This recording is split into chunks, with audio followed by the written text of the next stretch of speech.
Saya sering bilang, saya sampaikan sekali lagi. Kita beli saham itu ada 3 indikatornya. Valuasi murah, fundamental bagus, prospek cerah. 3 itu. Valuasi ya kita bisa langsung lihat dari PER, PBV ya. Ini balik lagi ya, gampangnya aja gitu ya. Yang penting PER-nya kurang dari 10, lebih rendah lebih baik. Bisa jadi lebih rendah dari 7, dan yang paling menyenangkan adalah PER-nya sampai di bawah 5 kali. Meskipun jarang. Biasanya kalau di bawah 7 atau di bawah 10 itu udah termasuk murah. Price to book value di bawah 2 atau di bawah 1 kali, itu juga sudah murah. Ya, meskipun balik lagi, beberapa perusahaan ya dengan kriteria tertentu ya boleh PBV-nya di atas 1 kali, di atas 2 kali. Kita tidak bisa berharap beli BCA pada PBV 1 kali, tidak mungkin. Karena dia selama ini PBV-nya 4 kali, 5 kali. Tapi kalau misalnya 3 kali, nah itu baru boleh seperti itu. Ya. Kedua, kinerja. Kinerja ini juga kalau kita mau gampangnya, ya lihat itu. ROE ya. ROE-nya minimal. Serendah-rendahnya, karena sekarang kinerja emiten seiring dengan ekonomi yang lagi kurang bagus, jarang ya yang ROE-nya cukup tinggi. Jadi ya udahlah, serendah-rendahnya 10%. Lebih tinggi lebih baik. Bisa 15%, bisa 20%, dan seterusnya. Dan sekarang cukup banyak sih sebenarnya Pak Andi ya, saham-saham yang ROE-nya tinggi. Bahkan Astra pun ROE-nya disetahunkan itu 18%. Tapi PBV dia cuma 1,2, murah banget kan sebenarnya. Seperti itu. Dan yang ketiga, ini yang paling penting juga.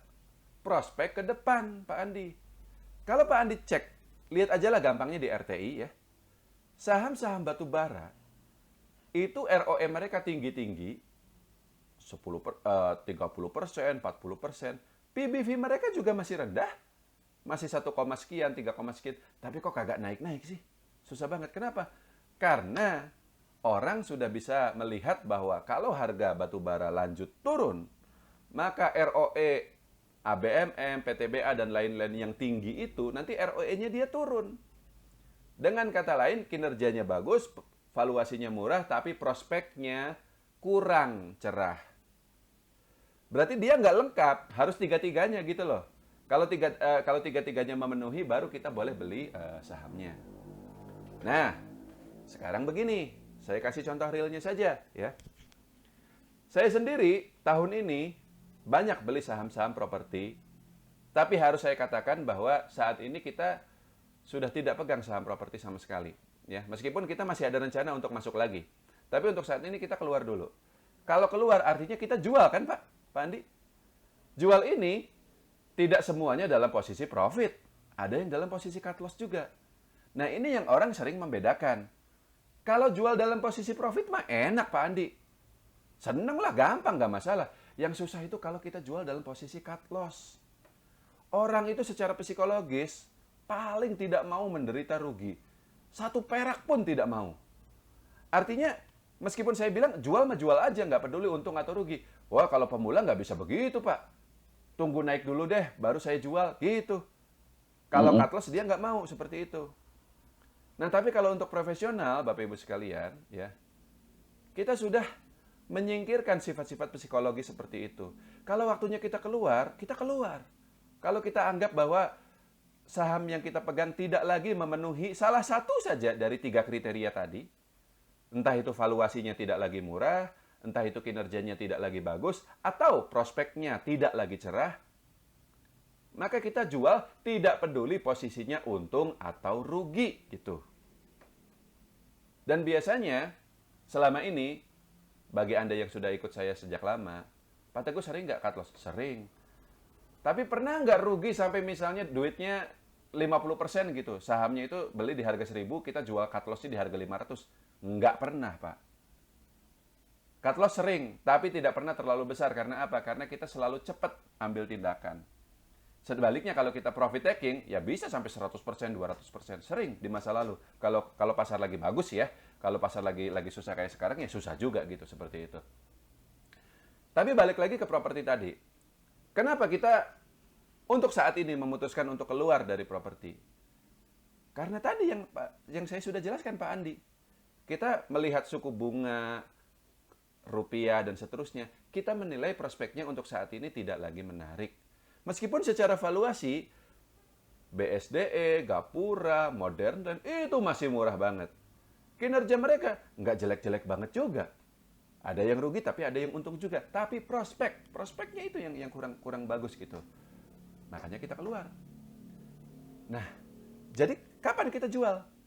Ketika kita memahami perusahaan, ketika kita sudah paham perusahaan, kita bisa membaca prospeknya, dan ketika kita melihat ada perubahan prospek tersebut. Dan itu tidak harus melulu dari berita atau keterbukaan informasi atau apa. Kadang memang berdasarkan insting ya. Kan saya sudah paham nih, saya sudah pelajari properti itu sejak dulu tahun 2013, sejak 10 tahun yang lalu. Kita sudah paham bahwa rupiah, kurs ya, ekonomi segala macam itu ada dampaknya. Jadi memang tidak gampang untuk baca prospek ini, tidak gampang. Tapi kalau kita sudah cukup yakin bahwa suatu saham prospeknya bagus, kita beli sahamnya. Tapi saham yang lain yang prospeknya tidak cukup bagus, kita tidak beli sahamnya. Dan kalau kita kebetulan pegang saham tersebut, ya kita jual dulu gitu. Cukup, Pak Andi?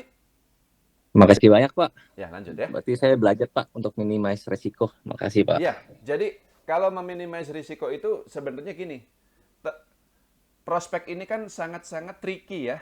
Even meskipun kita sudah pelajari semuanya, belum tentu prediksi kita tepat. Karena ini berhubungan dengan melihat ke depan.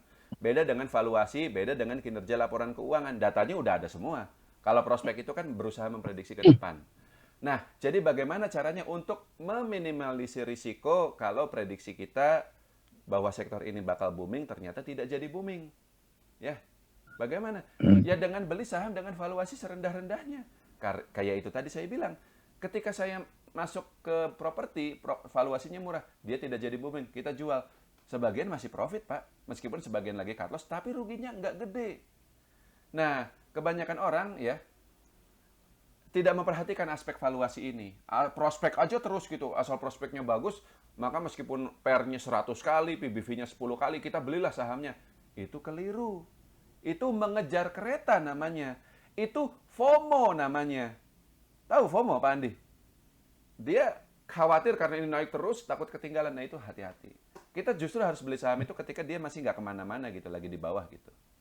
Oke, cukup ya Pak Andi.